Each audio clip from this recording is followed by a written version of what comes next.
नमस्कार दोस्तों। क्या ये कंपनी आने वाले समय में अच्छा रिटर्न दे सकती है? क्या कंपनी नुकसान में तो नहीं चल रही? क्या कंपनी के स्टॉक को होल्ड करना चाहिए या बेच देना एक बेहतर विकल्प हो सकता है? इन सवालों के जवाब के लिए हमें कंपनी के नीचे दिए गए 5 फैक्टर्स की जांच करनी होगी। Number 1, returns history. Number 2, financial report. Number 3, एसेस report. Number 4, dividend history. Number 5, share holding pattern. अगले 3 से 4 मिनट की इस वीडियो को बैकग्राउंड म्यूजिक के साथ ध्यान से देखो। फिर आप खुद समझ सकेंगे कि कंपनी में कितनी मात्रा में और कितने समय के लिए शेयर को होल्ड करना एक बेहतर विकल्प हो सकता है। यह कंपनी की प्रोफाइल है जिसमें कंपनी की मार्केट कैप वैल्यू और अन्य चीजों को दर्शाया गया है। कंपनी के स्टॉक की वैल्यू में होने वाले बदलाव को ग्राफ के माध्यम से देख सकते हैं और इससे अंदाजा लगाया जा सकता है कि कंपनी के स्टॉक वैल्यू में कितना फेरफार हुआ है। अब यहां पर कंपनी ने पिछले 1 साल में, पिछले 5 सालों में और शुरुआत से अभी तक कितना रिटर्न्स दिया है वह दर्शाया गया है।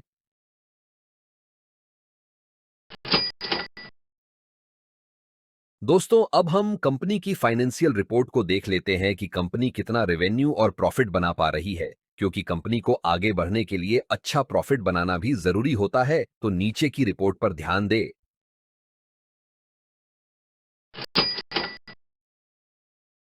नीचे कंपनी की ईपीएस यानी अर्निंग्स पर शेयर की रिपोर्ट दी गई है, जो कि अगर लगातार बढ़ रही है तो अच्छा माना जाता है, तो इसका अवलोकन करें।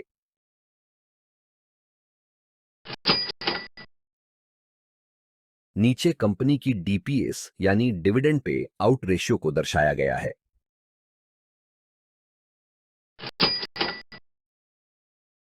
नीचे कंपनी की एसेट्स रिपोर्ट यानी कंपनी की संपत्ति की कीमत में होने वाले बदलाव को दर्शाया गया है, जिससे हम यह समझेंगे कि कंपनी समय के साथ अपनी संपत्ति को बढ़ा रही है या कम कर रही है।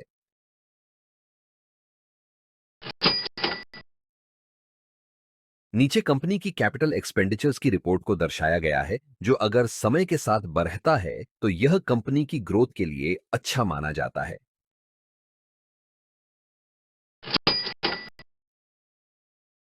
नीचे कंपनी की फ्री कैश फ्लो की रिपोर्ट को दर्शाया गया है।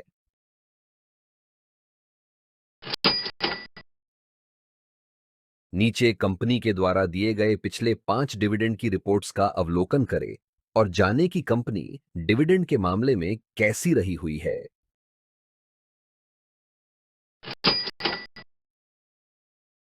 अब हम कंपनी पर रहे हुए उधार या कर्ज को देखेंगे, जो कि नीचे दर्शाया गया है। अगर यह समय के साथ कम हो रहा है तो अच्छा माना जा सकता है, पर अगर लगातार बढ़ रहा है तो वह अच्छा संकेत नहीं माना जाता।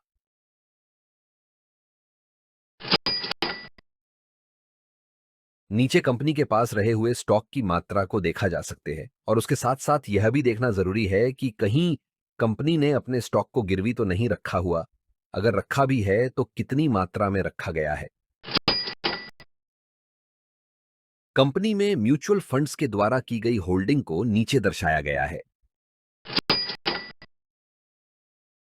कंपनी में अदर डोमेस्टिक इंस्टीट्यूशंस के द्वारा की गई होल्डिंग को नीचे दर्शाया गया है। कंपनी में फॉरेन इंस्टीट्यूशंस के द्वारा की गई होल्डिंग को नीचे दर्शाया गया है। कंपनी में रिटेल और अन्य के द्वारा की गई होल्डिंग को नीचे दर्शाया गया है। पिछली रिपोर्ट्स के अनुसार कंपनी में बड़े इन्वेस्टर्स कितनी मात्रा में रहे हुए हैं, उसके हिसाब से यहां हम रेटिंग देंगे। क्योंकि अगर कंपनी में ज्यादा मात्रा में बड़े इन्वेस्टर्स रहे हुए हैं तो वह एक अच्छा संकेत माना जाता है, और अगर न के बराबर ही रहे हुए हैं तो वह एक अच्छा संकेत नहीं माना जाता।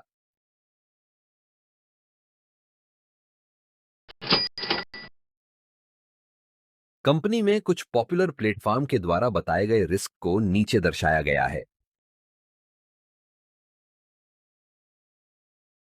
कंपनी में निवेश करने के कुछ ऐसे कारण जो कंपनी के स्टॉक की वैल्यू को तेजी से ऊपर ले जाने में मदद रूप हो सकते हैं।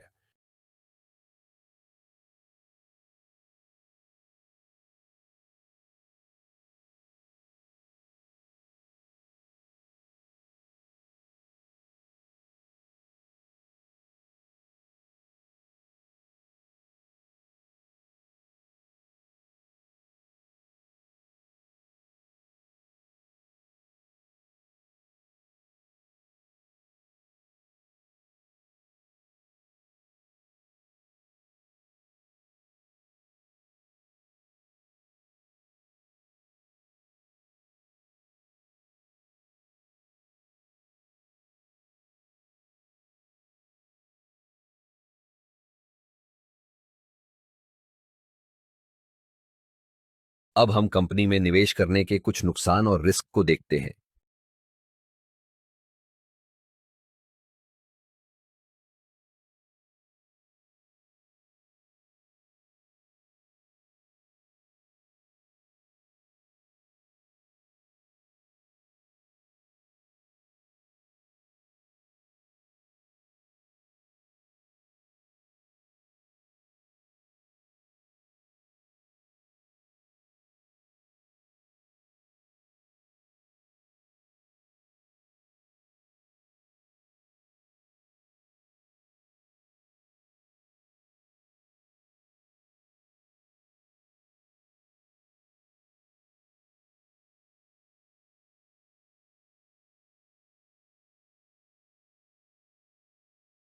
दोस्तों, स्टॉक से जुड़ी नई जानकारी के लिए चैनल को सब्सक्राइब करें और आप कौन से स्टॉक पर वीडियो देखना चाहते हैं हमें कमेंट करें।